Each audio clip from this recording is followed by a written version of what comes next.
கல்வியின் எதிர்காலம் future of education. கல்வி உலகில் வேகமாக மாறிக்கொண்டிருக்கிறது. தொழில்நுட்ப வளர்ச்சி, சமூக மாற்றங்கள் மற்றும் வேலைவாய்ப்புகளின் தேவைகள் இவற்றால் கல்வியின் எதிர்காலம் புதிய திசையில் செல்கிறது. 1. டிஜிட்டல் கல்வி, டிஜிட்டல் லேர்னிங். இப்போது ஆன்லைன் கற்றல் அதிகரித்து வருகிறது. மொபைல், லேப்டாப் மூலம் எங்கிருந்தாலும் படிக்கலாம். யூடியூப், ஆப்ஸ், ஆன்லைன் கோர்சஸ் மூலம் கற்றல் எளிதாகிறது. 2. செயற்கை நுண்ணறிவு ஏஐ பயன்பாடு. ஏஐ மூலம் ஒவ்வொரு மாணவருக்கும் தனிப்பட்ட கற்றல் அனுபவம் கிடைக்கும். மாணவர் எந்த அளவுக்கு புரிந்து கொள்கிறார் என்பதை வைத்து பாடம் மாறும். 3. திறன் அடிப்படையிலான கல்வி ஸ்கில் பேஸ்ட் எஜுகேஷன். முன்பு மார்க் என்பது முக்கியம்.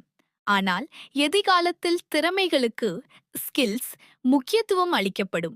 கோடிங், கம்யூனிகேஷன், ப்ராப்ளம் சால்விங் போன்றவை முக்கியமாக பார்க்கப்படும். 4. அனுபவ கற்றல் எக்ஸ்பீரியன்ஷியல் லேர்னிங். புத்தகத்தில் மட்டுமில்லாமல் செய்முறை கற்றல் அதிகரிக்கும்.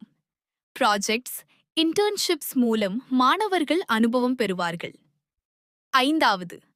வாழ்க்கை முழுவதும் கற்றல் லைஃப் லாங் லேர்னிங். ஒரு டிகிரி மட்டும் போதாது. மனிதர்கள் தொடர்ந்து புதிய விஷயங்களை கற்றுக்கொள்ள வேண்டிய நிலை ஏற்படும். 6.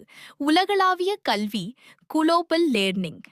உலகம் முழுவதும் மாணவர்கள் ஒரே பிளாட்ஃபார்மில் கற்க முடியும். டிஃப்ரெண்ட் கல்ச்சர், ஐடியாஸ் ஷேர் செய்யலாம்.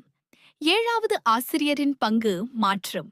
டீச்சர் ஒரு கைடு ஆக மாறுவார். மாணவர்களை வழிநடத்துவதே முக்கிய பங்கு. முடிவாக, எதிர்கால கல்வி என்பது புத்தக அறிவை மட்டும் அல்ல, திறமை பிளஸ் தொழில்நுட்பம் பிளஸ் அனுபவம் ஆகியவற்றின் சேர்க்கையாக இருக்கும். சரியான முறையில் பயன்படுத்தினால் கல்வி மனிதர்களின் வாழ்க்கையை மிக பெரிய அளவில் மாற்றும் சக்தியாக இருக்கும். நன்றி. இது போன்ற பயனுள்ள தகவல்களை தெரிந்து கொள்ள இந்த சேனல் சப்ஸ்கிரைப் பண்ணிக்கோங்க.